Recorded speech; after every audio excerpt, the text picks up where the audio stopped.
Look how thick that biscuit is. Now look at that. Good Lord.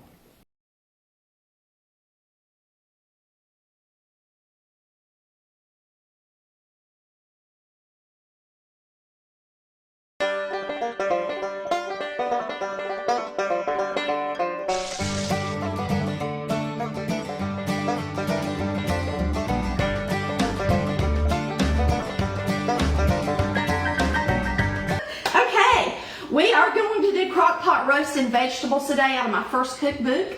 This is my mama's recipe, just a simple roast. Now, if you use a sirloin, you're going to add a little butter to it to give it some fat.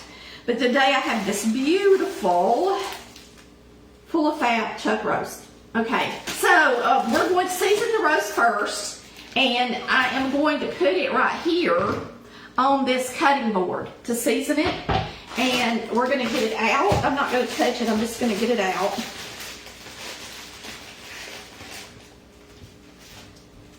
I've already peeled my potatoes. Now what I do is I sprinkle it well with Weber steak and chop. And you're going to season both sides with it.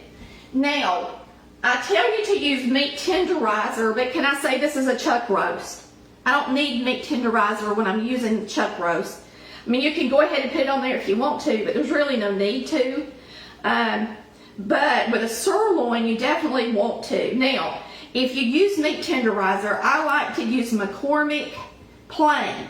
It doesn't have a flavor in it, but it is salty. So if you use it, you're not going to need to put salt in your roast as much, all right? Now we're going to use some garlic salt. You can use garlic powder, you can use garlic salt, whichever one you want to use. Now that I'm older, every time I do this, I think of my grandmother, my mama. I think of my mama because she used to complain, and she was about my age, really, when I remember her the most. I am 52. I'll be 53 this year in May. But she used to always complain about the bottoms of her arms shaking. You know, and I just remember that as a kid, you know, because she made such a big deal out of it. And so when I do something and shake, I always think of my mom. Isn't that funny how some things just never leave us? I'm going to take some flour, and I am going to flour my roast really good. And then we're going to bring it over here to the wok, and we're going to sear it. And it's going to be loud, so be ready. Well, it wasn't too loud, was it? Good. It's hot. So we're going to sear that sucker. And what we're going to do is we're going to brown it on all sides because this is a nice deep roast. We're going to brown it on the top and the bottom, and we're going to pick it up and brown it around the edges. I like to use the wok to do this in because the bottom of it is about the same size as my roast. Now, if you got a big family, you get a big one. You know, then you could half it and sear it this way and put it in your crock pot in 2 halves or put it in a skillet, whatever you want to do. But the good thing about using a wok is while it's splattering, the sides are a little higher. This is my crock pot base. Yay! It is. I put them in a bag together. All right, so we got that in there. That took a minute.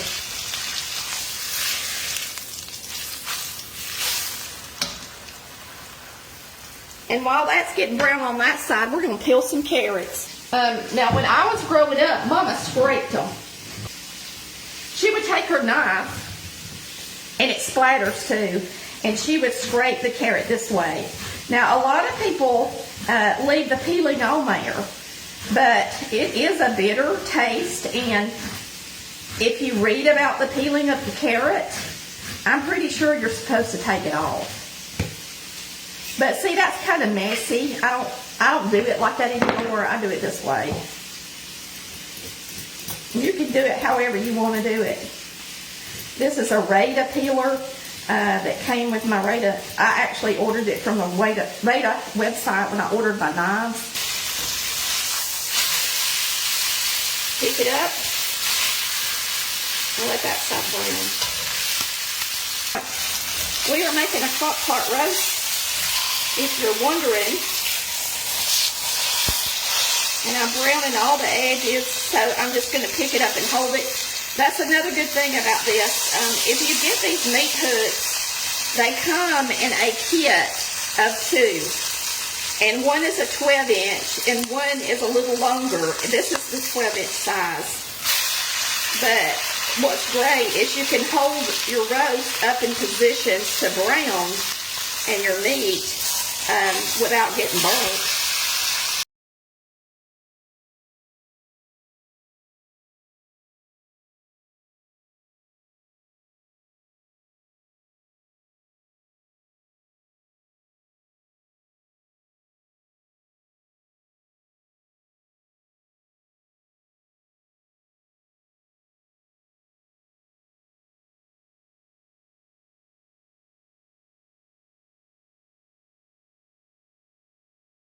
But I do put a gravy mix in here. So what we're going to do is we're going to use some Worcestershire sauce. And we're going to put that in here. And I usually just tell you to put a few shakes in. Or I don't even tell you how much to put in.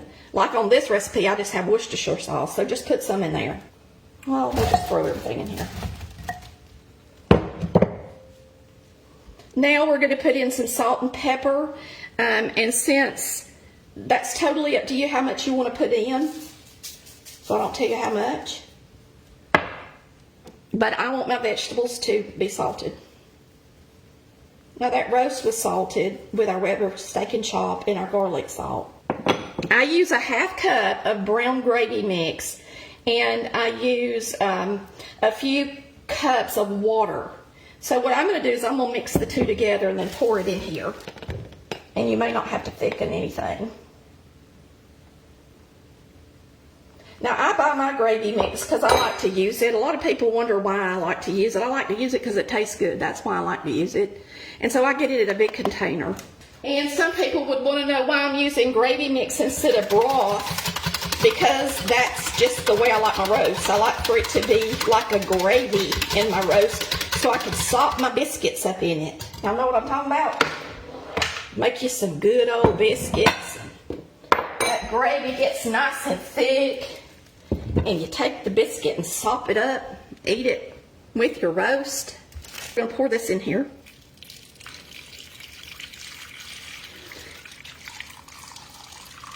And I'm trying not to knock all my salt and pepper off my veggies at the same time.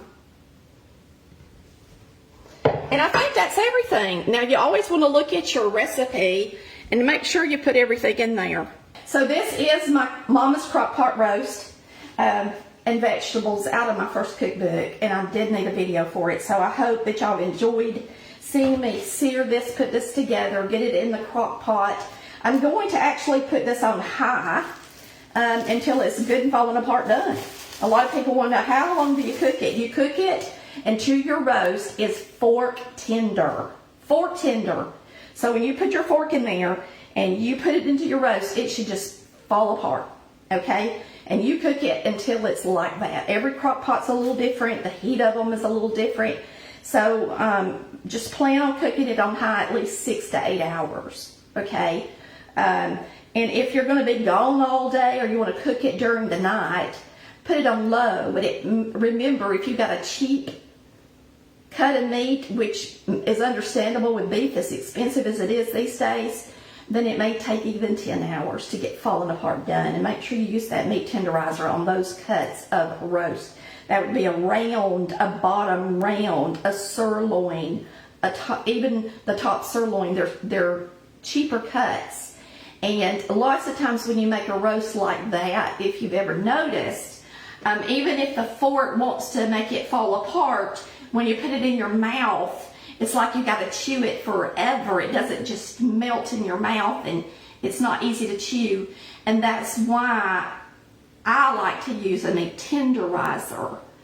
But y'all remember, I made it in the crock pot, and I told you Chris was coming home and would have it Sunday. It was in a crock pot bag, so I just picked up the crock pot bag and put it in this container. And now we are going to put everything in here to warm up, and I may actually make a few fat dumplings to go in it. It's just according. We may get bored and need something to do. So there's our roast. Let's turn this on with the lid on, and it'll start getting good and warm. And this is a nonstick braiser. My oven's on 450, and we're going to mix up some biscuits. Okay, and we're going to use about a 1/4 cup of shortening. And then I'm using my blending fork, and we're just going to cut this shortening into the flour. Now, White Lily's self-rising flour is typically pre-sifted. It's nice and cloudy and light.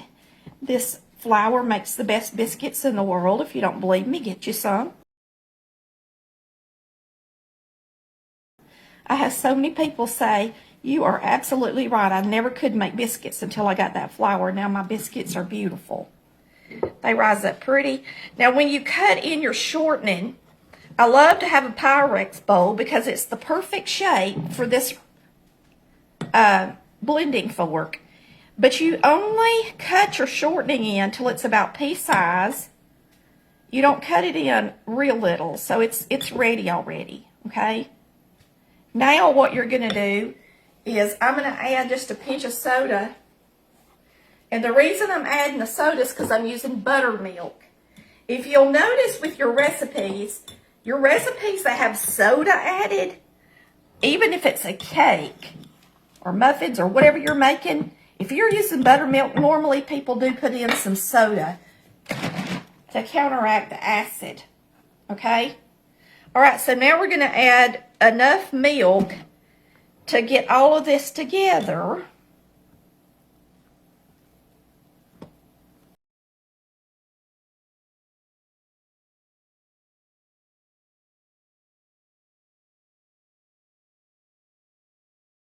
All right, so we're going to cut out our biscuits.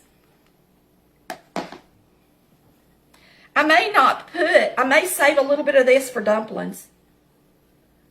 How many dumplings you want me to put in there? About that many? Yeah. I'm just going to put big fat dumplings in the roast. You don't have to do it, but I just thought I'd show y'all what they look like. Because they have to sit there and simmer and get done, and they're nothing but a biscuit dough is all they are. All right, our oven's preheated. So now we're going to make our biscuits. So I fold them over about 6 or 7 or 8 times till I think they feel right, okay? Then I pat them out and cut them.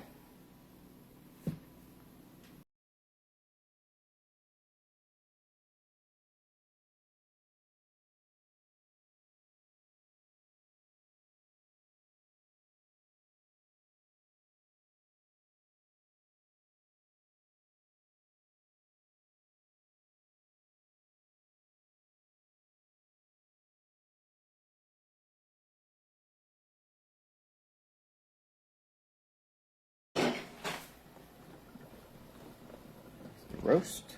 We still got 2 minutes before I add the dumplings. So I just turned it down. Y'all can take a look at those biscuits. I'm gonna half up this roast a little bit, Chris. Okay. So that I can make sure that it gets good and hot down inside the meat. I'm sure it is. It's been in here for a while. Boy, don't that look good, y'all? Look at that. Now I haven't thickened it, and I'm not gonna have to thicken it because, you know, I make this one with gravy mix, a half a cup of McCormick brown gravy mix. It also has bouillon in it. You talk about good. This is a good recipe. Let me tell you, it is. And we're going to drop these dumplings in here. You can come around to my left, sweetie. Now, normally we wouldn't have these dumplings and the biscuits. We're just doing it because we're on we the got video. time to do it. Yeah, because we got time. So All we're right. just gonna show you. So I'm going to grab some of these. Okay. And put them in here. And when you put dumplings in here like this, these, you know, like these, you're just going to put the lid back on it and let it simmer. Scoot these veggies over a little bit so my dumplings can get down in the water or in the gravy. Okay. All right, and you're not going to touch them Nope. when they're fat like that. Okay, we're going to put the lid back on it. And those are gonna cook. And when our biscuits come out of the oven, this is gonna be ready. Look at that, look at that. All right, and we're gonna flip out our biscuits for y'all. Everything's happening. Too much stuff. I can guarantee you one thing. You make that roast recipe and you won't be disappointed. Nope. You won't be disappointed in these biscuits either, y'all. Nope. All right, so let's flip them upside down. Ooh, they're hot. There you go. Now, I like to make my biscuits. I know some people like cast iron. I love cast iron. I use it all the time. But when I bake, I prefer a brownie pan. I love this brownie pan. I like this size because that's what my granny used the whole time I was growing up. It was worn slap out, and my cousin uses it now. And it was this shape, okay? So it's a 7 by 11. Look how thick that biscuit is. Now look at that. Good. Oh. Ain't it pretty, Daddy? That's a pretty biscuit. White Lily biscuits are the best in the world. Period. Period. And shortening biscuits. Y'all, I've made them every way. I made them with lard. I've made them with butter. I've made them with whipping cream. This is the best biscuit. Shortening. Mama's little baby loves shortening. And there's a reason why they tell you to use shortening on the bag. Okay? All right. So let's make this a real plate of food. Okay. Here, let me get something else to dip with. Something big.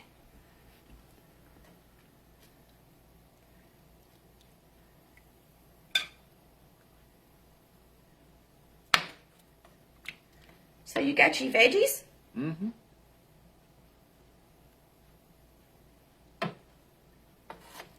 If you want to see how the dumplings look, now they're delicate, but they're done. I'll try to flip it over on the plate. Let's put 2 on here.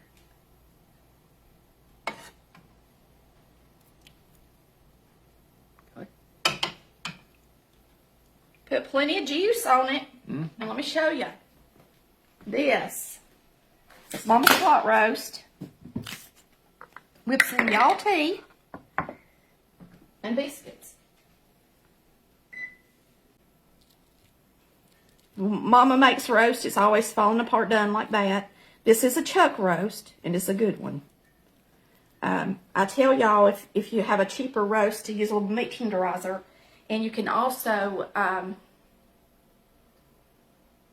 put a little butter in it because it don't have much fat in it if it's a cheaper roast. But a chuck roast has tons of fat. All right, if you didn't have a dumpling, you can sop this up with your actual biscuit like that and eat it. And then I'll show you the dumpling. It's nice. Look, it's done. When you put the lid on there and cook it, it gets nice and done. It's fluffy. It's really low. Woo, y'all. I Awesome. wish y'all could eat with me and Chris today. We got cheesecake that you seen yesterday. And we got that fresh lemon curd from our lemons next door. Y'all, this is a good lunch, I promise. Take a bite. Y'all have a wonderful day, and thanks for watching Colored Valley Cooks, where we cook like Mama did. And thank you for the y'all tea, Mr. Craig.